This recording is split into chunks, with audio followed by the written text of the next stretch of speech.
Those vocals there.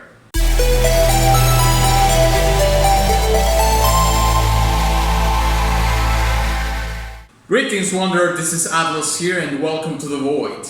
Today I'm going to be reacting and breaking down to the song Will to Fight from the Final Fantasy XIII original soundtrack. This song has been requested here and there along the way in all these breakdowns that I have done for video game music, but this time this is a very special request because it is from one of my subscribe stars, and it is from XIII, and he says, "Hello, as an avid video game music fan and musician myself, I've been binging your reaction videos. I love your raw insight. I know you get a lot of requests, but I was wondering if you could react to Will to Fight from the Final Fantasy XIII soundtrack. Hamauzu is my favorite living composer, so I have a lot to say about it. But I'll leave the rest to you if you react. Thanks for the great community and reactions. Cheers!" Well, thank you XIII for your request and of course your support. I haven't heard anything from the Final Fantasy XIII original soundtrack, so this is going to be the first time that I'm going to hear something from this particular video game, although I have had previous experiences with other Final Fantasy original soundtracks from other games. So remember that if you want a breakdown for a song that you really want and you don't want to wait a long time for it to happen, you can go to my Patreon or my Subscribestar to get your request to the top of the list. It's gonna be rushed to the top, so you don't want to wait a long time for it to happen. So without further ado, onward! Okay, Will to Fight from the Final Fantasy XIII original soundtrack. Boom.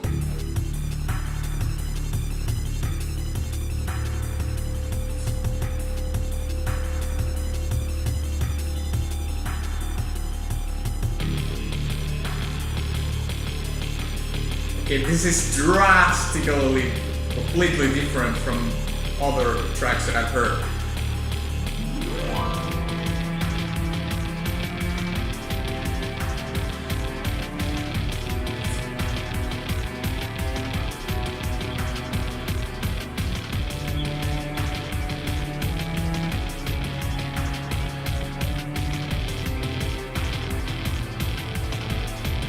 This is very surprising.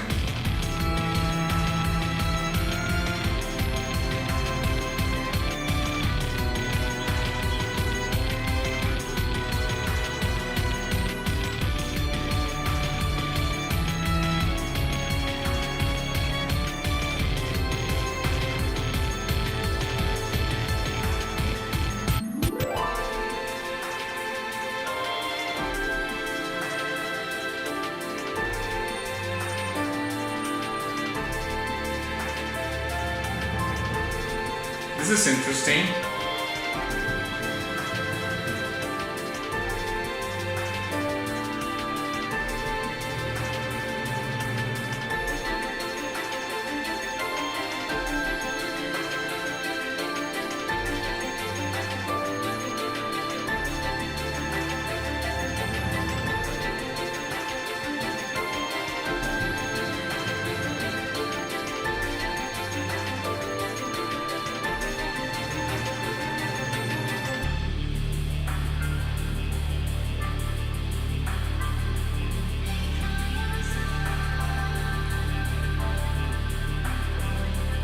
Those vocals there, amazing.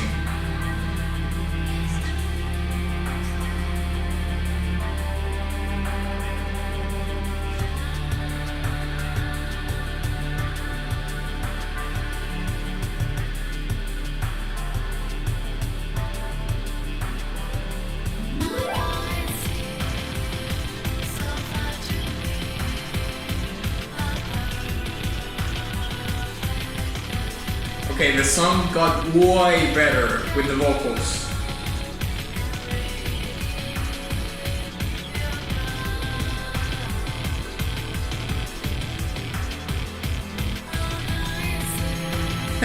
a lot of things to say already about this track.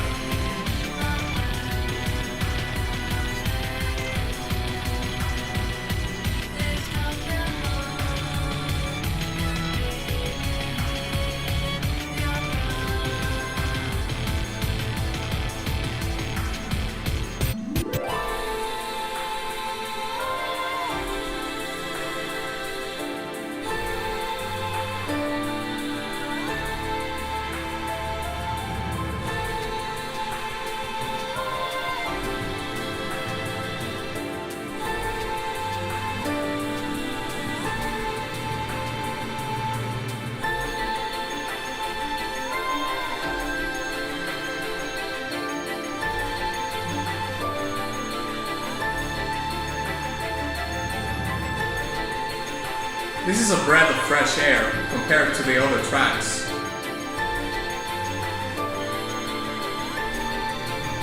I mean, I'm really glad that they decided to go in another direction, other than their big orchestral kind of thing, you know?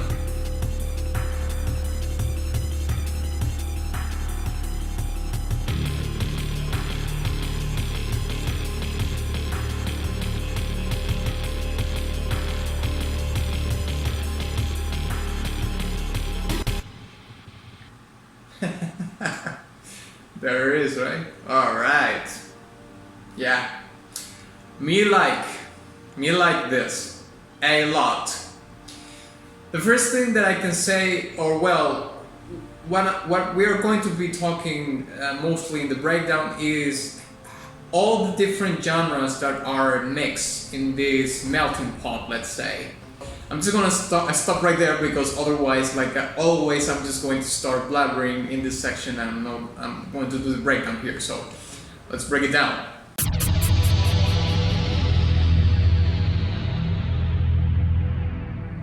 Okay, so let's start by talking about all the different ingredients, let's say, that there is in this melting pot of genres and, you know, characteristics that belong to certain genres, but there's not enough of them to actually become that, you know.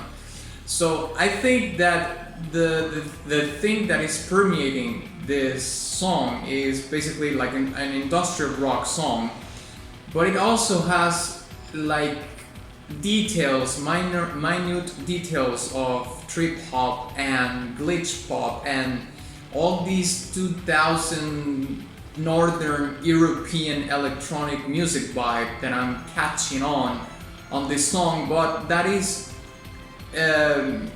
but the umbrella above all those ingredients is basically the industrial rock tone that it has, because, you know, it has these distorted electric guitars. At the beginning we hear that we have an electric guitar that is quite distorted and it's tuned really low, and that changes after probably in the later part of the song. But also, you know, the drums, you know, the synthesizers, the way the vocals are performed. I mean, I'm pretty sure that like the umbrella thing here is like the industrial rock element. I did mention also that I was feeling like a Björk vibe to it, especially what she was doing in the 2000s or the late 90s, you know, like 98, from 98 to 2002, 2003, probably something like that. But the thing is that this song is way too fast, let's say, for it to be like a fusion in between industrial rock and trip hop. So I think this song, it's more of an industrial rock song that, like I mentioned before, have all these little minute details that evoke all these genres, and specifically it reminded me of this period of Björk's career, which is so much of what you could arguably say that her peak, the peak of her career, which was the 2000s, the early 2000s. So it has so much of that. Like I saw so much reflected of her music into the soundtrack. but also, you know, bands like, well, of course, Nine Inch Nails, but also Fear Factory, Godflesh, I would say. It reminded me a lot of Godflesh, although Godflesh is a metal band and it's way heavier than this. It is a British industrial metal band that I kind of saw reflected also into this, especially because of the low-tuned guitar, distorted guitar that we listen at the beginning of the track. Another thing that gives away the industrial quality that this song has is the way the vocals sound and the way the vocals are performed. Because you can hear that the vocals sound very drowny, like they're drowned in effects, right? There's a lot of reverb, a little bit of delay there, and it sounds like it has like a drowning feel, you know, like it's vanishing and going back and forth, like you know, an ocean wave, like goes back and forth. And also the phrasing, you can hear that the phrasing of the song, it has this long enunciating words, and they are very short, but they are long and they are pronounced in the cadence is very long, you know. This track also transported me to another original soundtrack from another video game, which is Quake 2, and the soundtrack was composed and performed by Sonic Mayhem. And what they did was actually an industrial metal / rock soundtrack, which, if you compare to this one, is way heavier. It doesn't have any vocals, and it has less of this ethereal synthesizers and so on and so forth. It's more dry in the sense that it's more traditionally metal and rock. But you can hear the way the guitars are produced and the beats and the way the drum kit sounds, that it goes very much along with the vibe that we hear in this particular song from Final Fantasy XIII.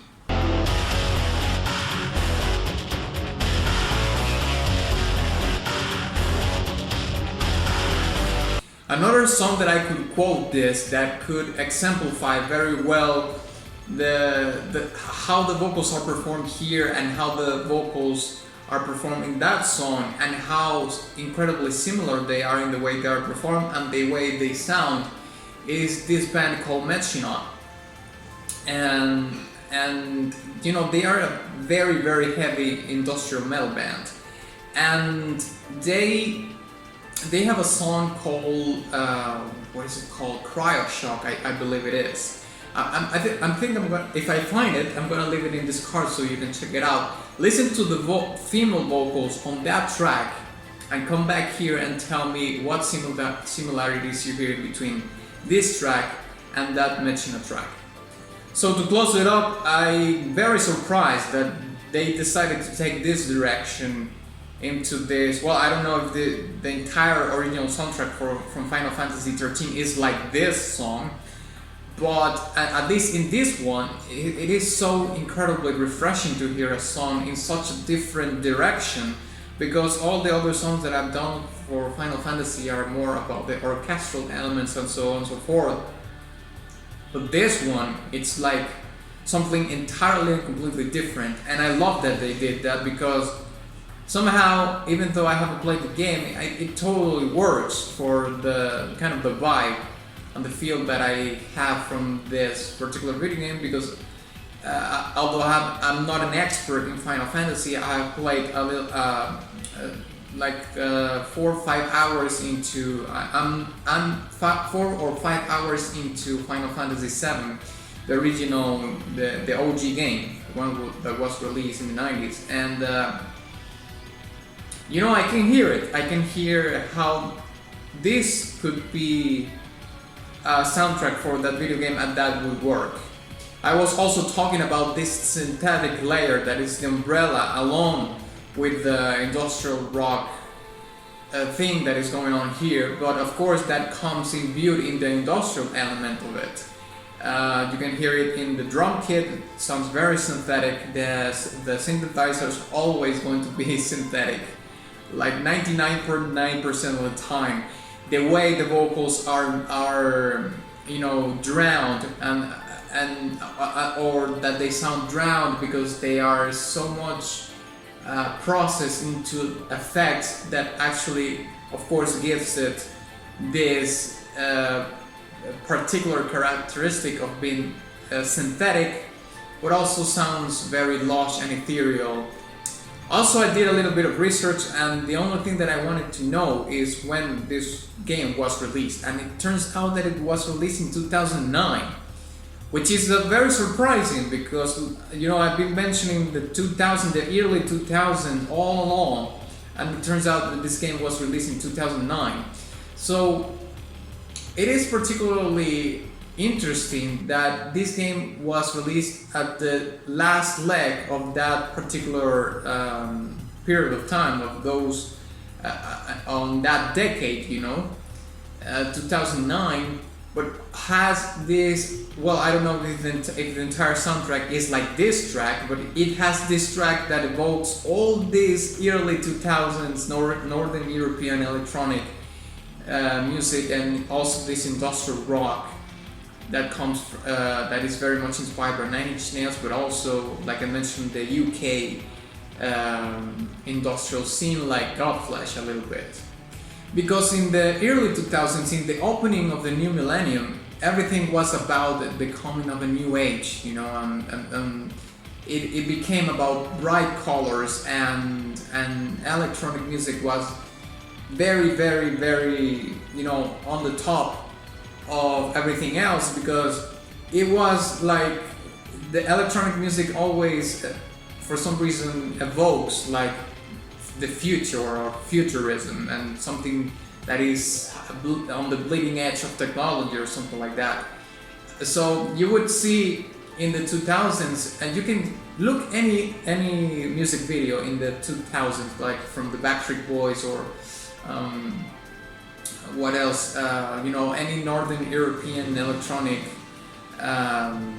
band, you will start to see that they are using this kind of technological inspired things, like these very, well, at the time they looked cool, but now they look so clunky, like futuristic technological UIs and so on and so forth. And you can somehow connect that with Final Fantasy, because in Final Fantasy VII, although I know it's like its own universe, it doesn't take place in this universe, but if you compare it to our reality, of course, they are way ahead of time.